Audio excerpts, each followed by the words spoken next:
Alright guys, in this problem we're going to be talking about solving a 2 by 2 system of equations. And before we get into this, when it says 2 by 2, that simply just means we have two equations and two variables. Okay? So when you're solving a 2 by 2 system of equations, essentially what you're trying to find is the point or points of intersection. Okay?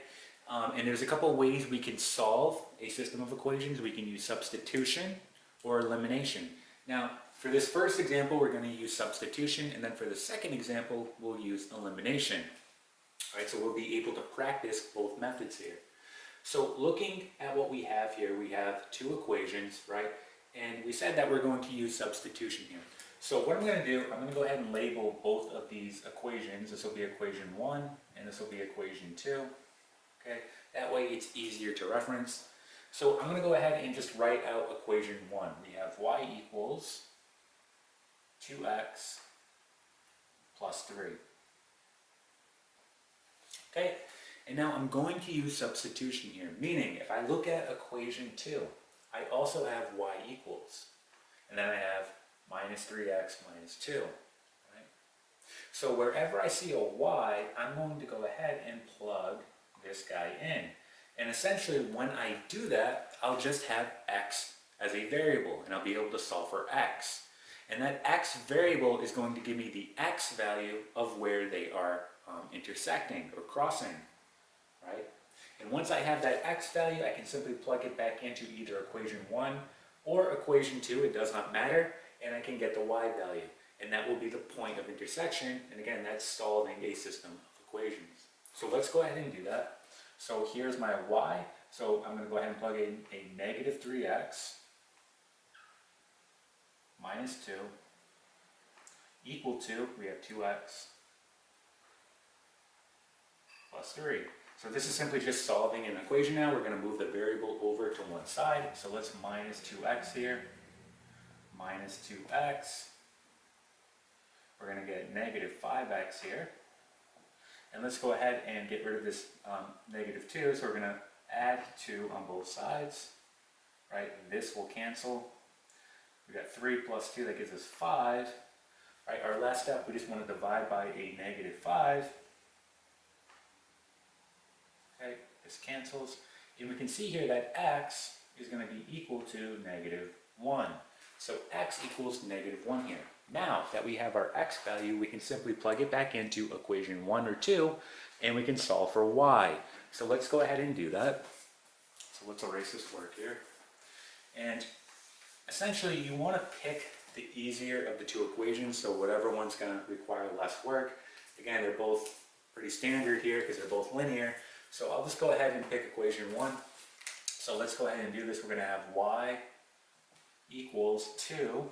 And now here's my x. So again, I'm going to plug in a negative 1. So I have negative 1 plus 3. And then I have y equals, this gives me negative 2 plus 3, or y is equal to 1. Okay, so again, the solution here is going to be the following. Again, we want to write it as a point.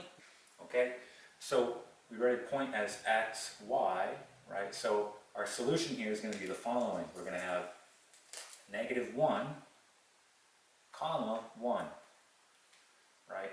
So this is the solution to this system of equations, negative 1, comma 1. All right, that was using substitution. All right, let's go ahead and use elimination now. All right, guys, so here is our next example, and you can see that our two equations are no longer in slope-intercept form. So we want to use elimination here, so let's talk about that. Just know that you can still use substitution if you want in this particular problem. You're just going to have to do some rearranging before doing so. All right, so let's talk about elimination. So essentially, when you're using elimination, you're simply just doing an addition problem. So for example, I have my two equations here. I'm just going to call equation 1 and equation 2. All right, if I were to simply just do an addition problem here, well, right, what would I do? I would just draw a line, right? And I would do y plus y, that gives me 2y. Negative 5x plus 2x, that gives me negative 3x. All right, equal to 4 plus a negative 3, that gives me 1. Right? So You're going to use this principle when using elimination, right? So for example, notice that I still have my two variables after doing this. So when you're doing elimination, you want to try to cancel out one of the variables. That way you're only dealing with one variable and you can solve, all right? Again, since I have two variables here, I can't solve this. I need to eliminate it down to 1. So let's erase this, and let's think about what can I multiply either equation 1 or equation 2 by so that one of these variables eliminate.